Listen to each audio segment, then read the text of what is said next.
इमारतीचं डेव्हलपमेंट चालू आहे त्या चाळीमध्ये राहणाऱ्या इमारतीचं डेव्हलपमेंट चालू आहे त्या चाळीमध्ये राहणारे जे रहिवासी त्यांना घराला घर देणं भाग आहे. गैरप्रकार झालेत की जे व्यक्ती इतर राहत नाहीयेत अशा लोकांना काही लोकांना घरं दिलेत. तात्पुरते स्थलांतर आदेश आहेत, तात्पुरते स्थलांतर आदेश हे तुम्ही पाहू शकता. मग यांना तुम्ही कसे दिलेले आहेत स्थलांतर? प्रतीक्षानगरच्या डी विभागामध्ये पुनर्वसन प्रकल्प आलाय. या पुनर्विकास प्रकल्पामुळे नागरिकांमध्ये संताप उसळलेला आहे. या मागचं कारण आहे या D11 ते D19 मध्ये राहणाऱ्या चाळीतील रहिवाशांना काही जणांना घरं मिळाली आणि काही जणांना घरं मिळाली नाहीत.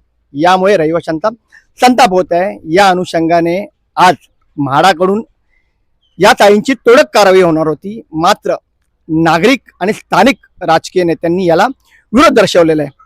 या D11 ते D19 या चाळीमधील ज्या रहिवाशांना घरं मिळाली नाहीत आपण आज त्यांच्याशी बातचीत करणार आहोत. आपल्यासोबत हे रहिवाशी आहेत. तुम्हाला घर मिळालं नाही, तुम्ही या संदर्भात काय सांगू शकाल? आम्ही इथं 15 वर्षे राहते घरामध्ये, तर आम्हाला घर नाही मिळालं. सगळ्या बाकीच्यांना घरं मिळाली पण आम्हाला काही घरं मिळाले नाही. आम्ही चक्रा मारून मारून आता इथं आलेलं आहे. आमच्या घरावर अन्याय होण्यासाठी आम्हाला सगळी सहकारी मदत करते ती, तरी पण आम्हाला हे घर मिळालेलं नाही. इथं 15 वर्ष झाले माझ्या मुलांसह मी इथे राहते, पण मला दिलं नाहीये घर. माझ्या घराच्या बदली कोणीतरी घर घेतलेलं आहे, पण आम्हाला माहित नाही आमच्या घराबद्दल कोणी घेतलंय ते, तर आम्हाला घर द्यावं. यांच्या घराच्या ऐवजी दुसऱ्या कोणीतरी घर घेतल्याचा त्यांनी आरोप केलेला आहे. या संपूर्ण तोडक कारवाईमध्ये प्रामुख्याने 2 व्यक्ती समोर आल्यात. ते या रहिवाशांच्या बाजूने उभ्या राहिलेल्या आहेत. स्थानिक राजकीय नेत्यांनी या नागरिकांसोबत उभं राहणं अपेक्षित होतं, मात्र त्यांची उपस्थिती कुठे दिसत नाही. यामध्ये एक आहेत शिवसेना शिंदे गटाचे माजी नगरसेवक रामदास कांबळे आणि दुसरे आहेत महाराष्ट्र निर्माण सेनेचे स्थानिक शाखाध्यक्ष लवनर. महाराष्ट्र निर्माण सेनेचे स्थानिक शाखाध्यक्ष लवनर, आपण त्यांच्याशी बातचीत करणार आहोत. लवनर, ह्या D11 ते D19 या चाळीमध्ये राहणारे जे रहिवासी आहेत, आपल्याला माहिती असेल की निवडणुकीच्या ऐन काळामध्ये या ठिकाणी काही स्थानिक लोकप्रतिनिधी यांनी या ठिकाणी बैठ्या चाळीतल्या लोकांना स्थलांतर दिलं होतं निवडणुकीच्या काळामध्ये. आणि काही घरं जे आहेत, एक 7-8 आता जी घरं आहेत त्या घरामधले लोकांना अजूनपर्यंत स्थलांतर मिळालेलं नाहीये.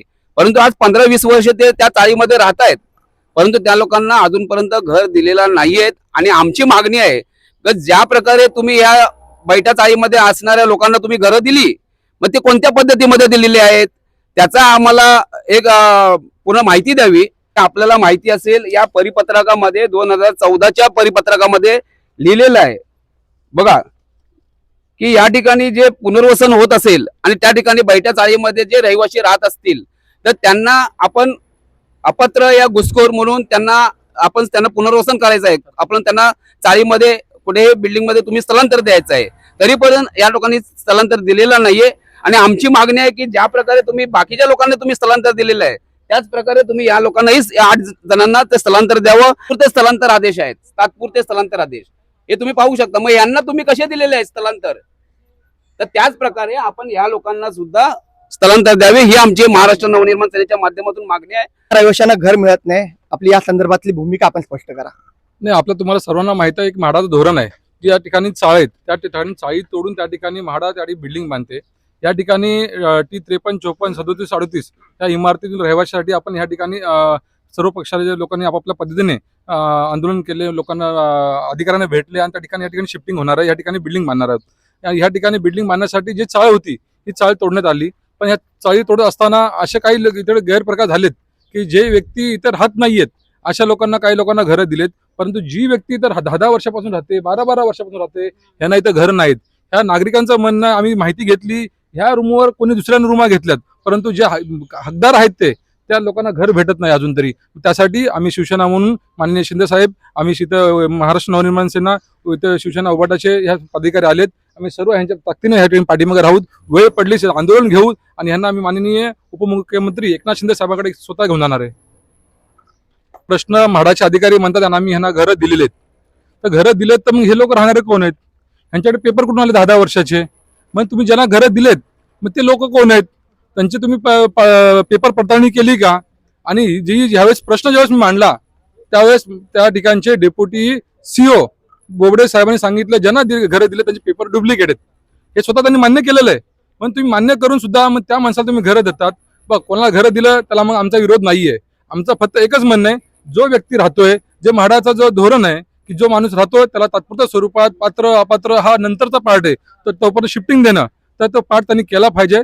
ते करत नाहीये, त्यामुळे आम्ही त्या सगळ्यांचा जाहीर निषेध करतोय. यांची घरं दुसऱ्या कोणीतरी लाटल्याचा त्यांनी आरोप केलेला आहे. यांना न्याय मिळणार यासाठी आम्ही उपमुख्यमंत्री तथा गृहनिर्माण मंत्री एकनाथ शिंदे यांच्याकडे यांना घेऊन जाण्याचं त्यांनी सांगितलेलं आहे.